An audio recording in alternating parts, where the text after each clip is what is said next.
Rajkot chamber of કોમર્સના કાર્યક્રમમાં સંબોધન કરતી વખતે મુખ્યપ્રધાન ભૂપેન્દ્ર પટેલે બિહાર ચૂંટણીના પરિણામોનો ઉલ્લેખ કરતા કહ્યું કે મોદી વડાપ્રધાન બન્યા બાદ એક ભારત શ્રેષ્ઠ ભારતનો મંત્ર આપવામાં આવ્યો છે। જે રાજ્યોમાં ભાજપની સરકાર નથી ત્યાં પણ વિકાસલક્ષી કાર્યો કેન્દ્ર સરકાર કરી રહી છે।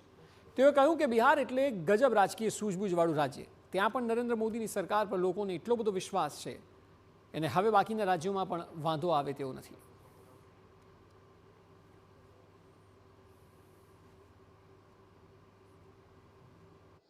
આપણી સંસ્કૃતિ છે કે આપણે બધા એક જ કુટુંબના સભ્યો છીએ, એટલે આપણે સાથે મળીને જો આગળ વધીએ, એમનો કાર્ય મંત્ર જ રહ્યો છે સૌનો સાથ, સૌનો વિકાસ, સૌનો વિશ્વાસ અને સૌના પ્રયાસથી આપણે આગળ વધવું છે।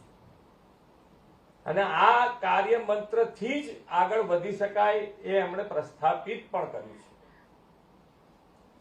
નહીતર બિહારનું રાજકારણ આપણે બધાને મગજમાં હોય કે બિહાર એટલે ગજબ રાજકીય સૂઝવાળું, એટલે ત્યાં આંગાડી જો આટલો બધો વિશ્વાસ આવી ગયો તો આખા દેશને કોઈ પ્રોબ્લેમ નહીં થાય।